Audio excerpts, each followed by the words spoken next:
The death of Moses was not just the end of a leader. It was the closing of an era shrouded in mystery, silence, and divine secrets. As the prophet ascended Mount Nebo, the people of Israel watched with hearts heavy and eyes wide open. But none would witness his final breath. According to the scriptures, God himself buried Moses in a place unknown to man, Deuteronomy 34:5-6. This detail alone has stirred generations of scholars and believers to ask, why such secrecy? What was God hiding, and why was Moses not allowed to enter the Promised Land after leading the people for 40 years? Some ancient texts and rabbinical traditions suggest that Moses saw visions on Mount Nebo, revelations too profound, too dangerous for the people to know at the time. These included glimpses of future kingdoms, apocalyptic wars, and even the coming of the Messiah. What did Moses see in his final moments that warranted divine secrecy? One legend claims that angels descended to retrieve not only the soul of Moses, but also a scroll written by his own hand, containing prophecies sealed until the end times. It is said that the archangel Michael contended with Satan over the body of Moses, not just for his remains, but for the legacy he carried, Jude 1:9. What spiritual power lay within the physical frame of Moses that even celestial beings fought over it? After Moses' death, a strange quiet fell over the Israelite camp. The divine voice, once familiar, now seemed distant. The people mourned for 30 days, but many reported visions during this time. Fiery chariots in the sky, pillars of smoke forming symbols in the air, and dreams where Moses spoke as if from beyond the grave. These were not mere hallucinations. The elders documented these manifestations with urgency, believing that Moses' spirit was still guiding them through veiled signs. Moreover, the mysterious absence of Moses sparked unrest among some tribes. Rumors spread that he had not died, but had ascended alive like Enoch or Elijah. These stories birthed underground sects, keepers of the hidden word of Moses, who believed that his final teachings were kept from the masses to protect them from divine judgment. The book of Jasher, though not canonical, tells of a tablet of flame given to Moses by the angel Metatron in his last hours. This tablet, according to legend, contained encrypted knowledge of time, judgment, and resurrection. Is it possible that the secrets given to Moses are still hidden beneath the sands of Moab, waiting for the right moment to be revealed? The mountain where he died became forbidden ground.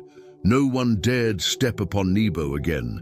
It was whispered that a celestial guard protected the site, a flame that never dies, a wind that whispers in tongues unknown. The mystery of his burial is a symbol. God was not just ending a chapter, but preserving a truth too vast for that generation to grasp. And so the first secret after Moses' death was this: revelation wrapped in silence. The truth was not denied, only delayed. The world was not yet ready for what Moses saw, and perhaps we still aren't. With Moses gone, the burden of leadership fell upon Joshua, a man shaped by battle, molded by obedience, and overshadowed by a prophet. But Joshua's story was more than succession. It was a divine test. Could a mortal man carry the legacy of one who spoke to God face to face? God speaks to Joshua with powerful clarity. As I was with Moses, so I will be with you. Joshua 1:5. These words are not merely comfort, they are covenant. But notice, Joshua does not inherit Moses' staff. He does not ascend a mountain to receive divine law. His path is not to replicate, but to establish. From the beginning, strange signs accompany Joshua's rise. The waters of the Jordan part, not for Moses this time, but for Joshua.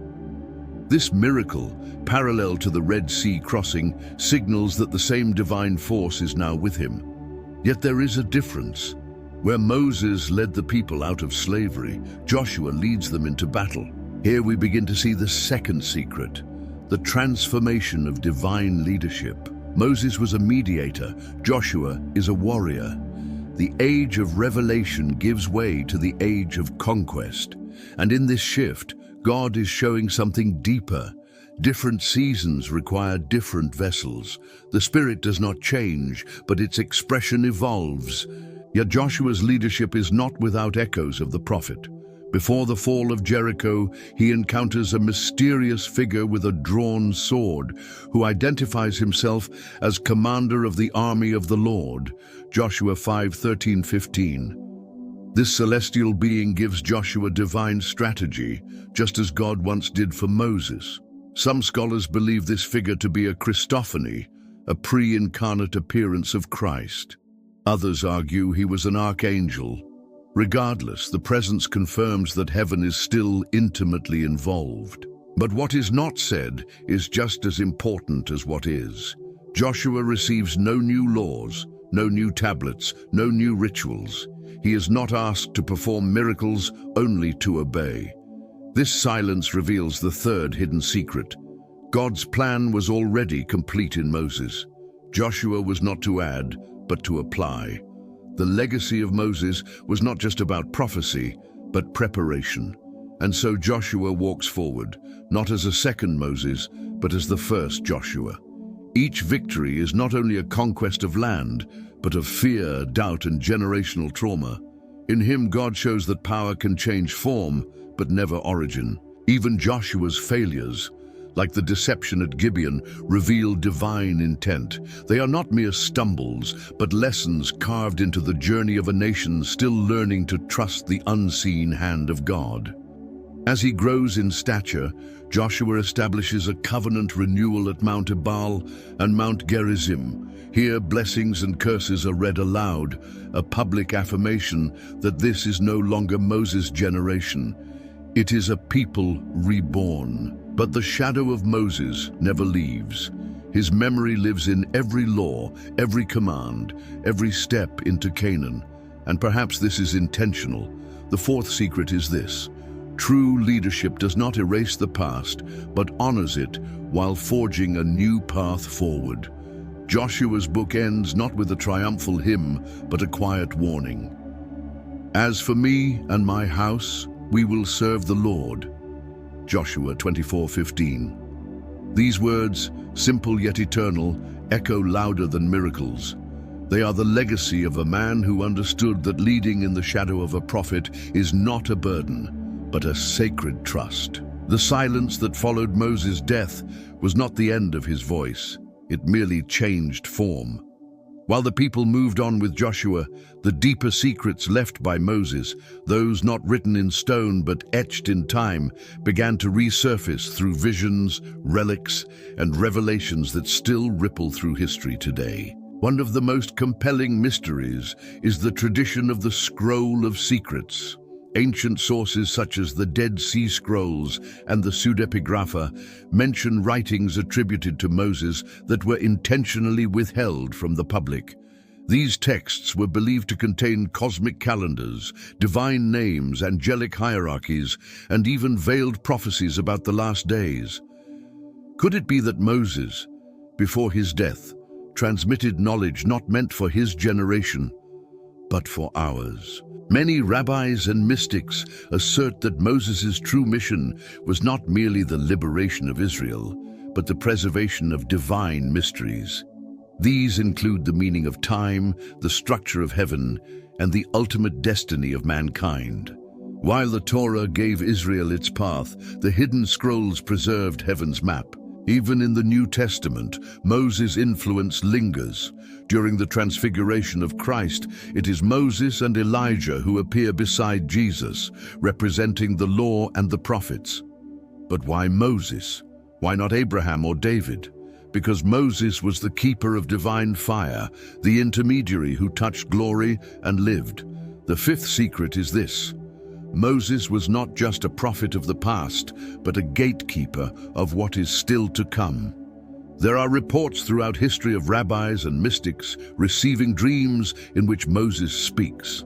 Some even claim to have been led to hidden locations in the desert, places where allegedly remnants of his presence still linger. These include sacred stones that pulse with warmth, wells that never dry, and scrolls written in unknown languages. One such tale tells of a shepherd in Moab who stumbled upon a cave lit by a flame that did not burn. Inside, he found a fragment of a scroll, glowing with symbols that shimmered and moved like water. He took it to a nearby scribe who wept upon seeing it, declaring that it was from the hand of the prophet.